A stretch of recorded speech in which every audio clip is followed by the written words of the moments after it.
श्री शिवाय नमस्तुभ्यम।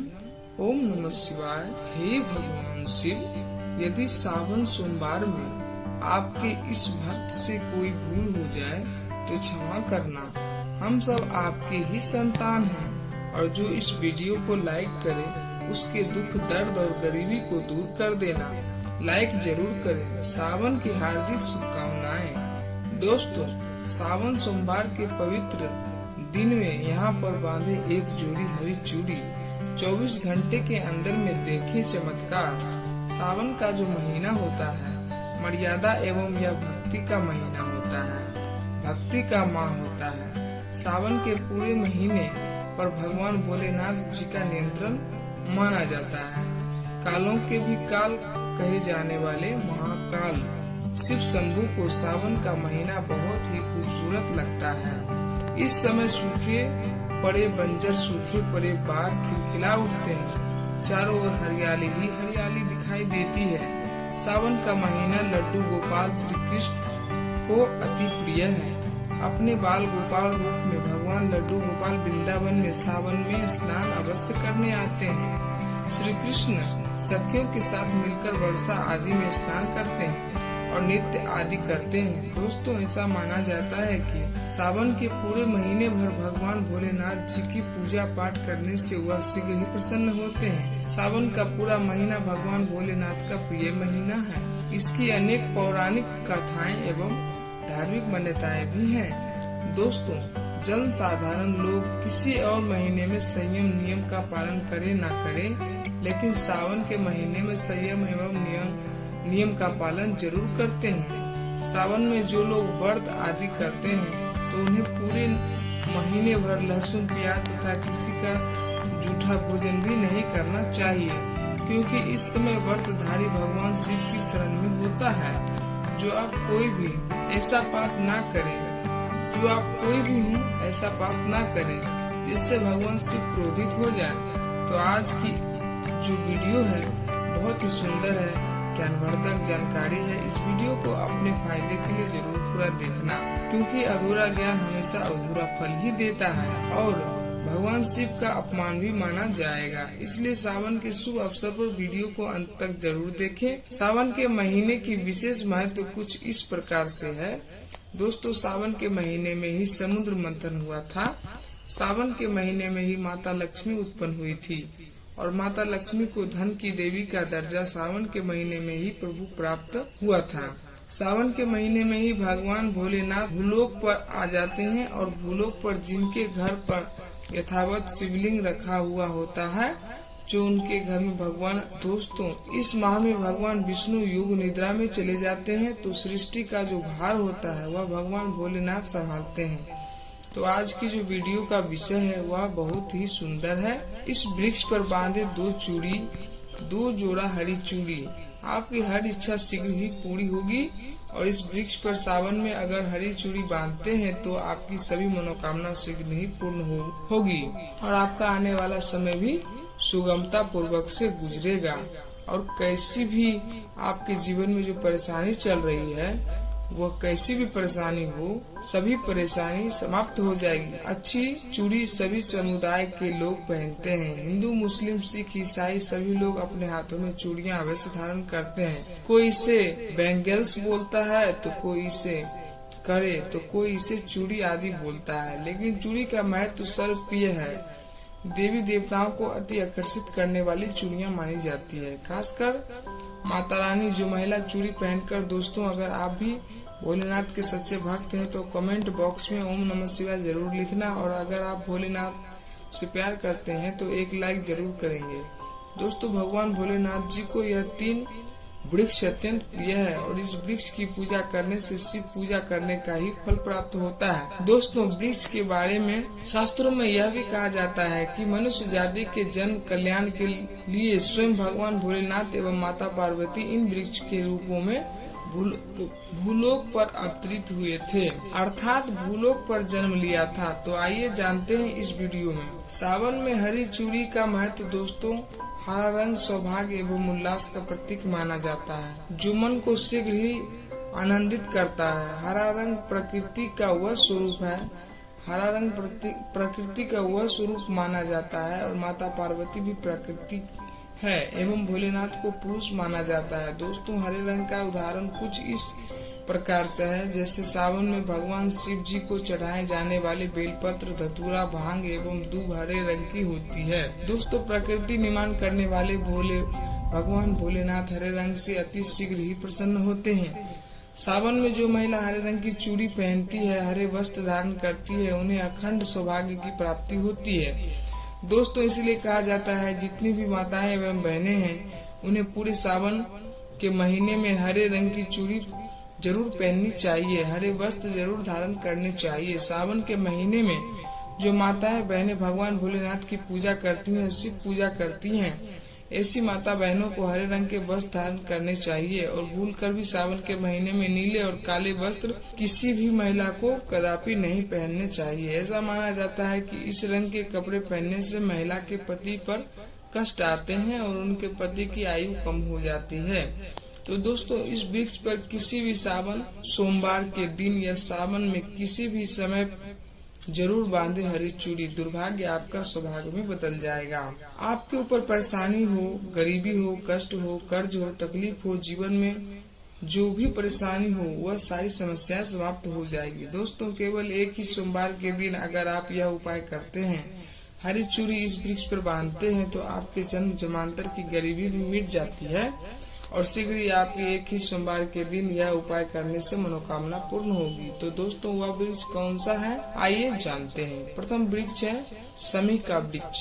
समी के वृक्ष के बारे में ध्यान से सुनिए। तो सम का वृक्ष माता पार्वती का एवं भगवान भोलेनाथ जी का मिश्रित स्वरूप कहा जाता है। इसीलिए दोस्तों, समी के वृक्ष को उमा महेश्वर वृक्ष भी कहा जाता है। पूरे सावन भर सम के वृक्ष पर माता पार्वती एवं भगवान भोलेनाथ जी का वास माना जाता है। सावन के महीने में गोधली बेला पर प्रदोष काल के समय, अर्थात दोस्तों जब ना ही दिन हो और ना ही रात, अर्थात संध्या काल के समय, जो इस वृक्ष को संध्या काल के समय में गोधली बेला या फिर प्रदोष समय में इस वृक्ष को छूने से पाप, दोष, कष्ट एवं परेशानी केवल सावन के महीने में छूने हो जाती है। दोस्तों, सावन के पवित्र महीने में अगर समी वृक्ष की जड़ पर कच्चा दूध डाल दिया जाए तो भगवान शिव शीघ्र ही प्रसन्न होते हैं एवं माता पार्वती का ढेर सारा आशीर्वाद प्राप्त होता है। दोस्तों, सम के वृक्ष का महत्व कुछ इस प्रकार से है। भगवान राम रावण पर आक्रमण करने के पूर्व भगवान राम ने समी वृक्ष की पूजा की थी और पांडवों ने अपने दिव्य हथियार भी समी के वृक्ष के नीचे दबाए थे। समी का वृक्ष जिस घर में लगा होता है, उस घर का कल्याण हो जाता है और उस घर में सभी प्रकार के भौतिक सुख वास माना जाता है। तो दोस्तों, सावन के किसी भी सोमवार के दिन समी वृक्ष पर उमा महेश्वर का ध्यान करते हुए 2 जोड़ी हरी चूड़ी एवं हरे रंग का रिबन जरूर बांधना चाहिए, या फिर हरे कलर का जो भी आपको श्रृंगार आदि मिल जाए वह आपको जरूर बांधना चाहिए, जैसे कि हरे रंग की मेहंदी, हरे रंग की बिंदी आदि हरे रंग की चूड़ियां बांधनी चाहिए। दोस्तों, कैसी भी आपकी मनोकामना हो वह एक ही बार में पूर्ण हो जाएगी, क्योंकि इस खास समय पर यानी सावन के समय में भगवान शिव खास तौर पर वास करने आते हैं धरती पर और समी के वृक्ष में अस्थायी रूप से वास करते हैं। समी का वृक्ष छूने मात्र से आपकी मनोकामना शीघ्र ही पूर्ण हो जाएगी। पूरे सावन भर अगर समी के पत्ते भोलेनाथ जी को उनकी पूजा में चढ़ाते हैं तो इससे अष्ट लक्ष्मी आपके घर में वास करती हैं। आपके घर में कैसी भी गरीबी हो, दरिद्रता हो, दुख हो, परेशानी हो, गरीबी हो, बीमारी हो, सब समाप्त हो जाती है और पूर्ण रूप से आपके घर में भौतिक सुख आकर के निवास करने लगते हैं। दोस्तों, दूसरा वृक्ष है धतूरे का वृक्ष। धतूरे का वृक्ष भगवान भोलेनाथ के उग्र रूप काल भैरव के अंश से उत्पन्न हुआ है। ऐसी मान्यता है कि शिवलिंग पर धतूरे के पत्ते या पुष्प फल चढ़ाने से राहु, केतु एवं शनि के कुप्रभाव समाप्त होते हैं।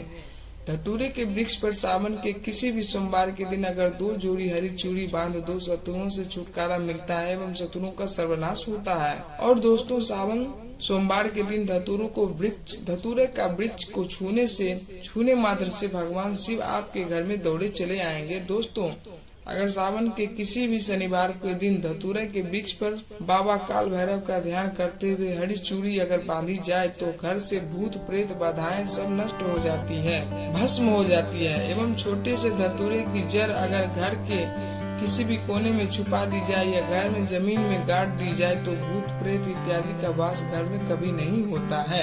घर से सभी बाधाएं शिव के वास होने से भाग जाती है। दोस्तों, जो तीसरा वृक्ष है वह है बेल का वृक्ष।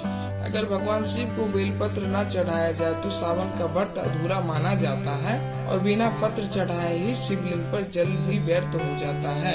इसलिए जब भी आप भगवान शिव पर बेलपत्र चढ़ाएं, 5 बेलपत्र पर में श्री राम अवश्य लिखें। इससे भगवान शिव जल्दी ही और अत्यंत प्रसन्न हो जाते हैं। दोस्तों, सावन में बेल वृक्ष छूने से कई तीर्थों का लाभ मिलता है। सावन में इस वृक्ष को क्यों छूना जरूरी है, आइए जानिए। जो बेल का वृक्ष माता पार्वती के स्वरूप कहा गया है, तो यह वृक्ष माता पार्वती के पसीने से उत्पन्न हुआ है। स्कंद पुराण में बहुत ही स्पष्ट तरीके से बताया गया है। इसके पत्ते में शिव और डाली में पार्वती, जड़ में ब्रह्मा एवं तन में विष्णु जी स्वयं रहते हैं। संध्या काल में ऐसा माना जाता है कि शिव मंदिर के समीप में जो बेलपत्र के वृक्ष है, इसके नीचे में अगर कोई भी व्यक्ति सावन में शाम के समय, वैसे तो इसे डेली जलाना चाहिए, लेकिन अगर सावन के पावन दिनों में शाम के समय अगर भगवान शंकर जी का कोई भी शिव मंदिर है तो उसके किनारे में जो कोई बेल का वृक्ष हो, वहाँ पर बिल्कुल आप एक घी का दीपक जला दीजिए। इसे बहुत ही उत्तम कहा गया है। वैसे अगर आप घी का दीपक जलाते हैं तो आपको धन, गुण एवं परम शिव भक्त की प्राप्ति होती है। दोस्तों, इस वृक्ष को छूने से पाप तत्काल नष्ट हो जाते हैं। कैसा भी आपके जीवन में पाप हो दूर हो जाता है। तो आपको करना क्या है, देखिए। जो बेल का वृक्ष है इसे बहुत ही उत्तम कहा गया है। माता लक्ष्मी को भी बेल के वृक्ष पर वृक्ष का अवतार लेना पड़ा था। एक कथा के अनुसार इसके बारे में मैं एक कथा भी बताऊंगा कि क्यों माता लक्ष्मी को बेल के रूप में बेल के वृक्ष में अवतरित होना पड़ा था। मैं इसके बारे में भी एक कथा भी आपको बता दूंगा। तो आपको सावन के पवित्र दिनों में बेल के वृक्ष के नीचे हो सके तो घी का दीपक जरूर जलाइएगा। घी का दीपक बहुत ही उत्तम कहा गया है। अन्य वृक्षों को जैसे अपने मक्खन चढ़ाया, बतासे का भोग लगाया, बेल के वृक्ष को माता पार्वती तथा भगवान शंकर का स्वरूप ही कहेंगे। बेल के वृक्ष की जो जड़ होती है, इसके जो मूल भाग होते हैं, इसमें समस्त तीर्थ आकर के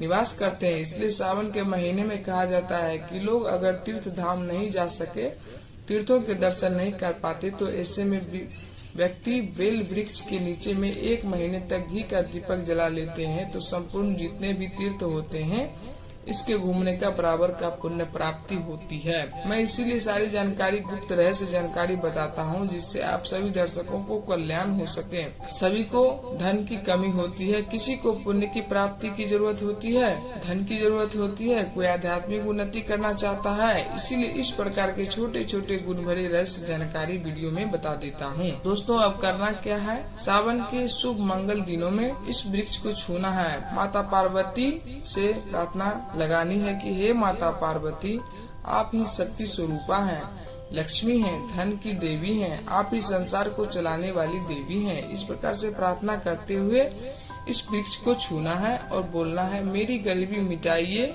माता, मेरी निर्धनता को मिटाइए, मेरे जीवन में चल रही सारी परेशानियों को दूर करें। इस प्रकार प्रार्थना करते हुए आपको 1 कपूर और 1 लौंग को भी जला देना है और एक काम जरूर करना है। जलाने के बाद इस वृक्ष को आपको बोलना है कि मैं भोग स्वरूप आपको धतूरे के पत्ते एवं धतूरे के फल समर्पित कर रही हूँ, आप स्वीकार करें। दोस्तों, इस वृक्ष की जड़ के नीचे मैं भी आपको धतूरे के फल एवं पुष्प है तो पुष्प भी रख सकते हैं, फिर पत्ते रख दीजिए और आप वृक्ष आपको छूना है।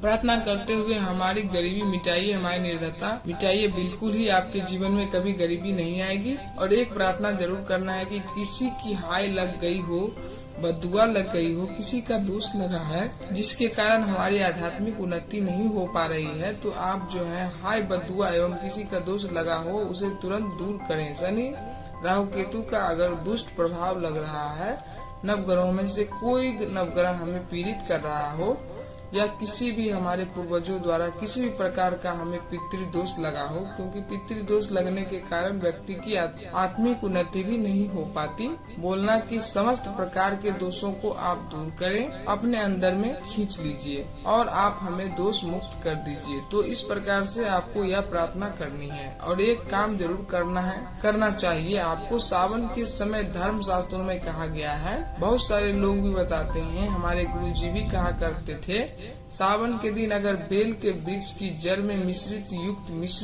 मिश्री आती है खड़ी खड़ी, आप सभी दर्शकों को जरूर पता होगी कर टाइप की होती है, तो आपको मिश्री डाला हुआ दूध अगर आप इनकी जड़ में डालते हैं तो ऐसा कहा गया है कि ऐसा व्यक्ति कभी निर्धन नहीं होता है। ऐसे व्यक्ति के जीवन में किसी प्रकार से अगर लक्ष्मी रुष्ट हो चुकी हो, ऐसे व्यक्ति पर माँ लक्ष्मी भी प्रसन्न होती हैं।